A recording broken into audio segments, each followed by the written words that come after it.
All right, everyone, there's a little bit of a diplomatic crisis going on right now. See, Turkey is in NATO, but they're run by a dictator.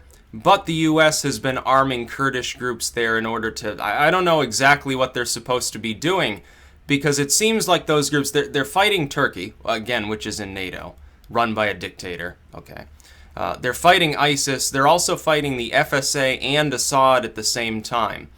I think this is a doomed situation. I don't think that the Kurds are going to be able to hold out because all of these other groups would really like to kill them all off. And I don't support arming them either. Haven't we learned our lesson with arming these groups? Look, the only kinds of groups in the world that we should ever even consider arming and funding are groups that are trying to legitimately liberate themselves from some sort of tyranny, some sort of authoritarianism. You would think of some uprising in North Korea or maybe Venezuelan opposition or something like that. If the group like the Kurds are separatists and they're hyper-religious, more so than Erdogan, actually, tribalist in nature, we shouldn't even consider the idea. It's a little bit like arming the Mujahideen. Look at how that worked out, or some of the opposition groups, honestly, in Syria. When we were arming and funding the FSA, look what happened. Syria began to crumble. You have a huge humanitarian crisis. Millions of people flee to Turkey and into Europe at large. It causes probably the biggest modern demographic disaster that you can think of. Basically destroys that nation's economy and leads to a power vacuum that allows ISIS to promulgate itself. I would think it's a particularly bad idea, especially with our strained relations with Turkey in the first place, with Erdogan's crap going on with making himself essentially the next sultan. I would think it's a bad idea if we're going to be okay with that, okay with the fact that Turkey is no longer a secular republican system and is now a dictatorship. I would think it's a bad idea to perturb Erdogan, his holiness, his grand muftiness, or whatever you want to call him. I think it's a bad idea to perturb him further by arming people that he really wants to get rid of.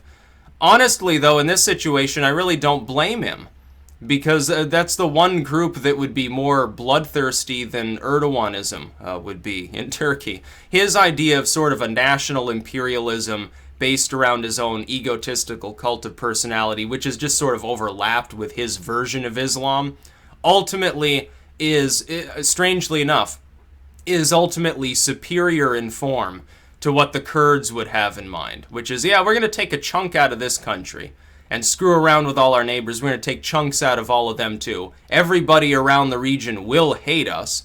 By the way, there will be not even the trappings of a republic here. It's just going to be sort of tribal warfare mode. It'd be sort of like the outlands of Afghanistan or something. I don't support the Kurds. I understand that there are some people who say, oh, well, Turkey bad, Turkey, Erdogan bad. Yeah, Erdogan is bad, but that doesn't make the Kurds good. It certainly doesn't mean we should be arming them. If we're going to arm and fund anybody in the region, it should be Bashar al-Assad, strange as though that may seem. Assad and the Iraqi security forces are the only legitimate actors within the region that we should be helping. Because Assad and the Iraqi security forces are beating predominantly on ISIS. And the FSA, which is the same thing. They're just nationalists who love Sharia law. Oh yeah, we want a sovereign Syria. It's going to be a Sharia state. Well, probably they would end up, if the FSA took over Syria, they'd end up partnered with ISIS anyway. It'd be like some of the groups, the tribal groups that are running chunks of Libya. Oh yeah, ISIS can do stuff here. We don't friggin' care. Just leave us alone. You're not going to have direct power, but we're more than willing to trade with you. Ha ha ha, to sell this oil. Got to make those oil sales. It's what happens in Libya. It's going to happen in Syria too if we keep dicking around. By the way, I am not happy with the fact that Trump has continued the drone strike program that appears to be used in a wanton manner basically anywhere in the world, often dubiously with high civilian casualties. That was Obama's idea. Bush liked to go in like a cowboy when W was president. He'd go in very, very visibly, make sure that the news was watching at the time and say yeehaw as he bombed everything to shit. Obama took a more sly approach. He tries to keep things under wraps when he was the president, he would conduct these very secretive predator drone strikes and kill a bunch of civilians. And you know, you'd hear about it days later once the sort of questioning had passed. You know, the bodies are already decomposing. Then you hear about what proportion of those people were even terrorists to begin with. And their general estimate, I think there was a leak from the U.S. military, actually, I think this was 2 years ago, showing that about 75% of those killed had nothing to do with combat. That's a pretty damn high ratio of civilians that were killed. It's almost rises to the level of a war crime when you think about it, because it could have been, you could try to develop some sort of system that's more targeted, that doesn't kill a bunch of civilians. I mean, they're bombing hospitals and schools and mosques and stuff. They wonder why people in the region are taking up arms and becoming, you know, terrorists. Or as Bernie Sanders would call them, freedom fighters, I suppose. Not sure how I feel about that. But in this region, though, with Turkey, don't you think it's a bad idea to continue funding groups that are going to stonewall Assad? Have been fighting his forces too, not just ISIS. They're not partnered with him. They don't love, you know, westernization and democracy and apple pie and all these things. Why are we giving them money? Why are we giving them weapons? What's the fucking point?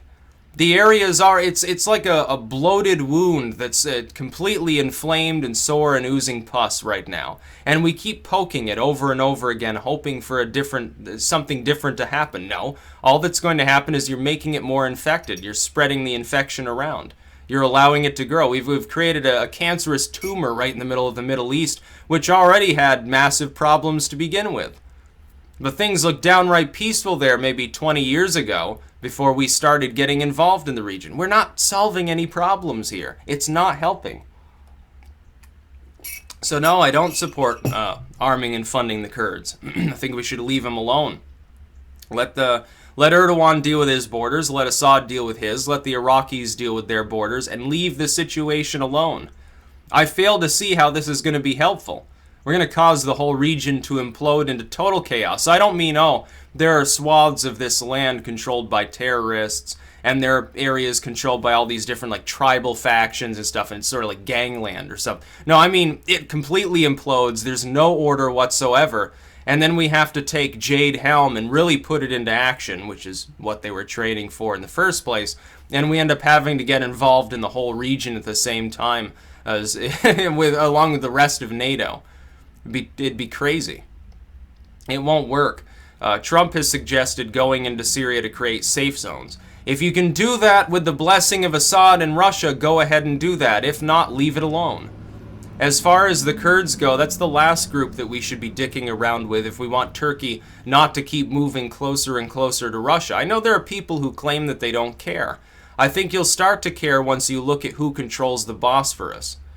I think you'd care. As part of a larger strategy, it's not a great idea to alienate Turkey. It's one of the major militaries of the region. It'd be like alienating Egypt.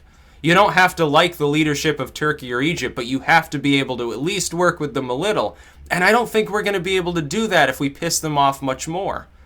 We could if we stay, you know, in fairly good relations with Turkey and Egypt. We can sort of lean on these other neighboring groups, and we don't have to arm and fund people. We can let them take, they're the ones that have land there, they're the ones that have governing power over those populations. Let them handle it. They've got the militaries. Get the Saudis involved. Why don't they pull their weight? They're supposedly worried about ISIS. Why don't they go fight them? Oh wait, they can barely even beat on a bunch of Houthi rebels. They still get their shit kicked in. The Yemeni rebels were crossing the Saudi border and burning villages on that side, and the Saudis were helpless to stop them. It doesn't make any sense. This state that has like quick access to tactical nuclear weapons by funding Pakistan's own military system can't even take care of a few rebels right on their own border. They don't even have to project force. They just have to march across a border that's basically malleable and unguarded anyway. These people are crazy. Arming the Kurds. It's a terrible idea. Trump should back up off this one. And there are U.S. lawmakers saying the same thing. I don't know if I feel comfortable with this. You should feel uncomfortable with it. Look at what happened with the FSA. We were told by Obama, oh, these are freedom fighters. These people are great. We should arm and fund. They'll fight ISIS and they'll get rid of Assad and Syria will be a first world shining democracy. No, it won't. It'd be a Sharia state. There wouldn't be a republic there. There'd be a Sharia state. It would just be a sovereign one, as opposed to a caliphate. How is that any better? They're still going to work with ISIS out of necessity. ISIS would probably kick their shit in too. And that's what'll happen if we continue arming and funding the Kurds, which should be an afterthought. Smaller group, underfunded, underarmed.